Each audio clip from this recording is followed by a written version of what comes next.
On Tuesday, the Russian army escorted journalists in the besieged port city of Mariupol, showing them the bombed-out ruins of the theater, where hundreds are believed to have been killed. It was the Russians' latest show of force in the city, where hope has all but died out. On Wednesday, the Russian forces said that more than 1,000 Ukrainian Marines had surrendered. In the city of Mariupol, in the area of the metallurgical plant Ilich, as a result of successful offensive operations of the Russian armed forces and units of the Donetsk People's Republic militia, 1,026 Ukrainian Marines voluntarily laid down their arms and surrendered. The Ukrainian Defense Ministry says it has no knowledge about any surrender, and that Russian forces are continuing their attacks on Azovstal and the port area.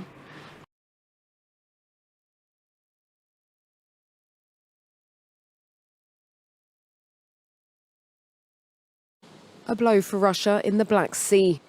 The Moskva warship, believed to have as many as 510 crew members on board, has been badly damaged following a fire that detonated ammunition stockpiles on board, according to Moscow's defense ministry. As a result of a fire, ammunition detonated on the Moskva missile cruiser. The ship was seriously damaged. The crew was completely evacuated. Kyiv has given a different version of events. Ukrainian officials said Russia was struggling to rescue those on board the 12,500-ton and 186-metre-long vessel, seen here in satellite images from a few days ago. While the regional governor of Odessa, a port city on the Black Sea, said in a post online that 2 Ukrainian missiles had hit the warship.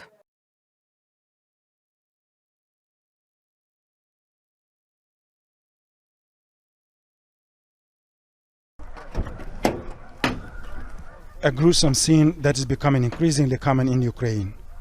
These bodies of civilians allegedly killed by Russian troops have just been discovered. Russian forces camped near this chicken factory in Hostomel shortly after the war began. They forced local men working nearby to help carry their ammunition. Among them was Dmitro. Investigators found his body in a shallow grave. Asked to carry boxes of grenades and RPGs, he refused. Sasha was there. He refused because he said he has bad back. They threatened to shoot him, but he refused again. He got on his knees with his head on the blocks. The commander said, "Shoot him," and the soldier loaded his rifle and shot him many times. Then they asked me, "Do you want the same?" Like all bodies here, they must first be checked for booby traps. While Dmitro's body is packed into a plastic bag, the work to collect evidence of possible war crimes is underway.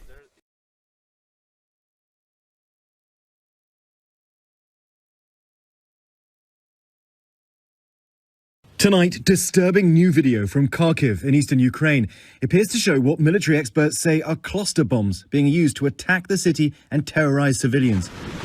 In response to Russia's onslaught in the east, the US is putting more weapons in the hands of Ukrainian fighters. An $800 million package, including long-range artillery systems, which are being sent to Ukraine for the first time, ammunition and armoured personnel carriers too. And there'll be more help in the skies, additional helicopters now going in as well. He failed to take Kyiv, but tonight Vladimir Putin is positioning his troops for that eastern assault. Satellite images show his forces on the move, armoured vehicles and support equipment ready to attack. Putin says he wants to combat what he calls the NATO threat, but tonight that strategic goal unravelling. We need to assess how our possible NATO membership. Finland and Sweden, traditionally neutral, are now moving closer to membership in the alliance.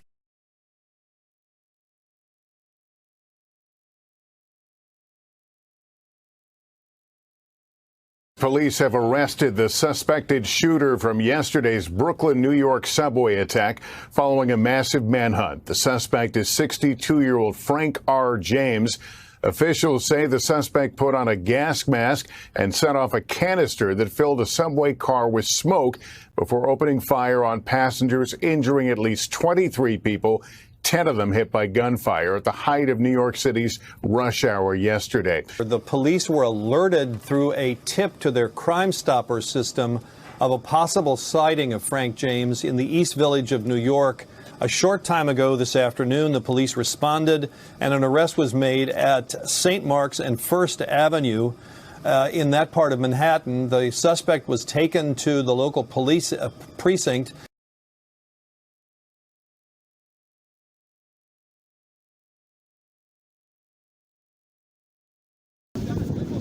At least 28 teenagers have drowned after their boat capsized in northwestern Nigeria when they were trying to cross a river to fetch firewood on Tuesday evening.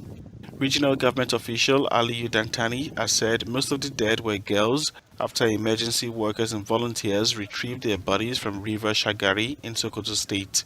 5 children were also reported among the dead. The boat was said to be carrying an unspecified number of passengers, and search is still ongoing, according to Dantani. The cause of the accident was not clear, but boat mishaps are common on Nigerian waterways, mostly due to overcrowding, particularly in the annual rainy season.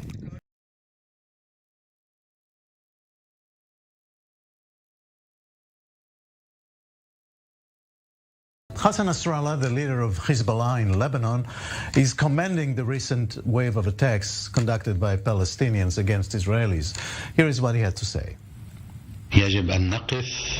We must stand with all reverence and pride before the heroism of the men, youth, women, children, and elderly of occupied Palestine. What is happening there has a great implication regarding the conflict with the enemy and the future of the Israeli entity. If you are betting on the despair and frustration of the Palestinian people, if you think that the Arab betrayal will lead to the retreat of Palestinian youth, then you are delusional.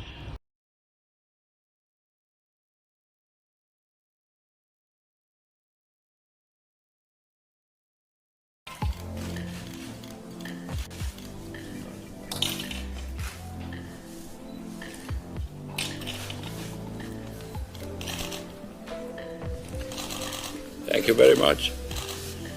Today, we're going to talk about the crisis in Spain.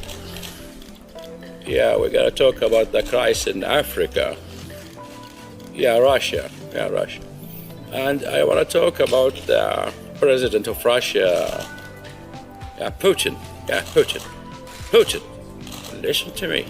I have a very important message to you. The message is, and the president of China, I didn't finish Russia. Thank you to correct me, First Lady. Thank you very much. God bless you, and God bless. Thank you all. Hallelujah. Clap to your president. Clap to your president right now. That was a Saudi Arabia television show there mocking President Biden and his VP Kamala Harris in a comedy skit.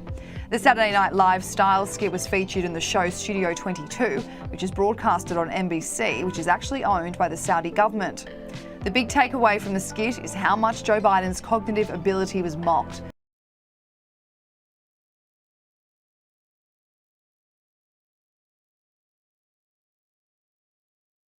It was market day in the town of Murrah when Malian troops, backed by white mercenaries, descended in helicopters and opened fire on bewildered residents. That's according to the accounts of eyewitnesses like stall owner Amadou. He saw soldiers fan out on the morning of March 27th and ran home, but was arrested hours later and taken to a riverbank on the outskirts of town. There, he said, thousands of men were sat with their hands tied. Over the next 4 days, he and 2 other witnesses describe how the men sat in the blazing sun with little food or water and watched as soldiers took groups to the edge of a mass grave and shot them. Reuters could not independently verify their information or visit Murrah, but the accounts bolster evidence gathered by Human Rights Watch. Last week, it alleged that Malian soldiers, assisted by suspected Russians, killed around 300 civilians in Murrah. The town of 10,000 people is under the control of a militant group linked to Al-Qaeda. Mali's army says it killed 203 insurgents there during a military operation. It denies reports of executions and has not responded to a request for comment.